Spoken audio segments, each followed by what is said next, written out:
स्वाति दीर्घवती।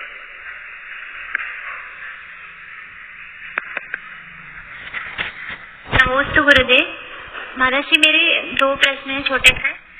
एक प्रश्न महाराज जी, फोटो आदि की आरती कर सकते हैं क्या? उसमें कुछ, क्योंकि क्या होता है कई जगह पे मंदिर में जैसे आचार्य श्री जी की फोटो लगी है और कई लोग जाते हैं भाव में आकर उसके आगे हम लोग आरती करते हैं, फिर दुविधा में आ जाते करनी चाहिए कि नहीं, और यदि नहीं कर सकते तो दीप प्रज्वलन, चित्र अनावरण आदि भी तो करते हैं, तो फिर देखिए, जब प्रतिमा की प्रतिष्ठा हो जाती है तो पूज्यता वहां से आती है।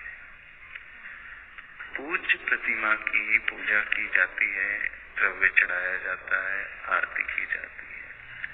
तो चित्र होते हैं, फोटोग्राफ्स होते हैं, उसमें कभी पूज्यता नहीं आती है, तो फोटो की आरती कभी नहीं की जाती। तो आपने पूछा चित्र अनावरण क्यों किया जाता है?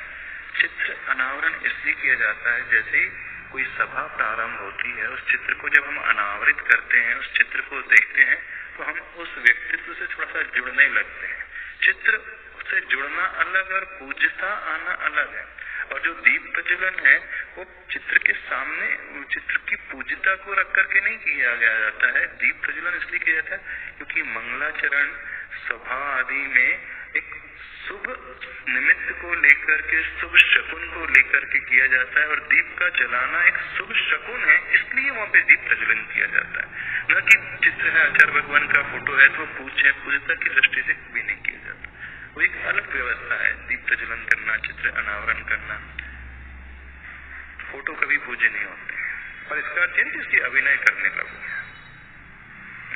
महाराज जी दूसरा प्रश्न, जब जो कषाय होती है क्या वो मन का कार्य है? यदि हाँ तो फिर असंगी जो जीव होते हैं वो अगर कषाय नहीं, उनको कषाय नहीं होती तो फिर उनका कल्याण कैसे होगा? वो अपनी उन पर्यायों से निकलकर मनुष्य में कैसे आए? नहीं, कषाय मन से ही होती है, ऐसा नहीं है।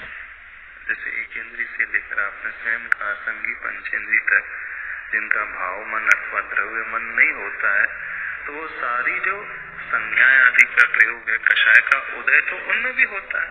वो भी क्रोध आदि करते हैं, वो भी उनके भीतर लोभ आदि देखा जाता है, तो वो शुद्ध ज्ञान के माध्यम से वो सारा कार्य करते हैं। जरूरी नहीं कषाय मन से ही होती है, ऐसा नहीं। क्योंकि संगी पंचेंद्री जो जीव मनुष्य आदि होते हैं वो बिना मन के कभी कुछ सोच ही नहीं पाते, आज तक मन के बिना उन्होंने कोई कार्य किया ही नहीं है। तो उनकी धारणा है कि बन जाती है कि मन रहित अवस्था से कुछ होता ही नहीं है, पर ऐसा नहीं। मन रहित अवस्था में भी कषाय होती है, वहां भी लेश्या होती है, परिणाम होते हैं।